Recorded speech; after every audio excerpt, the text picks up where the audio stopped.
കൊളപ്പുറം തിരൂരങ്ങാടി റോഡിൽ നാഷണൽ ഹൈവേയോട് ചേർന്ന് നിർമ്മിക്കുന്ന വേങ്ങര ഫയർ സ്റ്റേഷന്റെ എസ്റ്റിമേറ്റ് നടപടി പൂർത്തിയായി. ഭൂമി കൈമാറി ഒരു വർഷത്തിനിപ്പുറമാണ് എസ്റ്റിമേറ്റ് പൂർത്തിയായത്. 2,60,00,000 രൂപയുടെ എസ്റ്റിമേറ്റാണ് തയ്യാറാക്കിയത്. ഭൂമി കൈമാറി ഒരു വർഷമായിട്ടും എസ്റ്റിമേറ്റ് തയ്യാറാക്കിയിരുന്നില്ല. തുടർന്ന് ചെറുമുക്ക് നാട്ടുകാരും കൂട്ടായ്മ നൽകിയ പരാതിയിൽ മുഖ്യമന്ത്രിയുടെ ഓഫീസ് ഇടപെടുകയായിരുന്നു. പൊതുമരാമത്ത് വകുപ്പ് കെട്ടിട വിഭാഗത്തിന്റെ ഭാഗത്തു നിന്നാണ് എസ്റ്റിമേറ്റ് നടപടി വൈകിയിരുന്നത്. തിരുവങ്ങാടി താലൂക്കിൻ്റെ കീഴിൽ വർഷങ്ങളോളായി കാത്തിരിക്കുകയാണ് ഒരു ഫയർ സ്റ്റേഷൻ എന്ന സംവിധാനം. വേങ്ങര നിയോജക മണ്ഡലത്തിലെ ഏറനാർ പഞ്ചായത്തിലെ തിരുവങ്ങാടിലേക്ക് പോകുന്ന കുളപ്പുറം റോഡിലാണ് പൊതുമരാമത്ത് അധീനതയിലുള്ള പുറമ്പോക്ക് ഭൂമിയെ 40 സെൻറ്റ് ഭൂമി അത് സർക്കാരിന് ഫെയർ ആൻഡ് റെസ്റ്റോറൻറ്റിന് വിട്ടുകൊടുക്കുകയും കഴിഞ്ഞ 2024 നവംബർ മാസത്തിൽ അതിൻ്റെ പേപ്പർ വർക്കുകളെല്ലാം കഴിഞ്ഞ് തിരുവനന്തപുരത്ത് അയച്ചു കൊടുത്താണ്.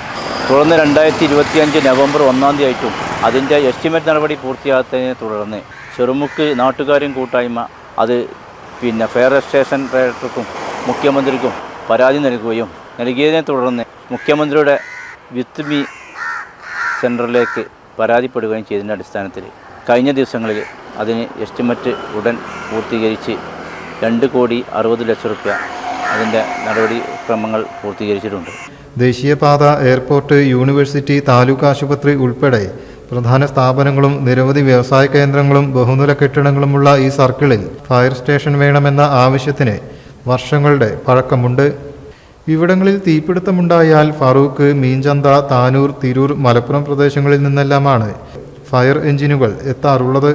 ഇത് പലപ്പോഴും അപകടത്തിൻ്റെ തോത് വർദ്ധിക്കാൻ കാരണമാവാറുണ്ട്. News bureau, Chemmad. നമ്മുടെ കുബൂസ് അത് നമ്മുടെ ഗൾഫിൽ കിട്ടുണ്ടായിരുന്ന കുബൂസില്ലേ, നിനക്കിഷ്ടപ്പെട്ട ആ കുബൂസ്.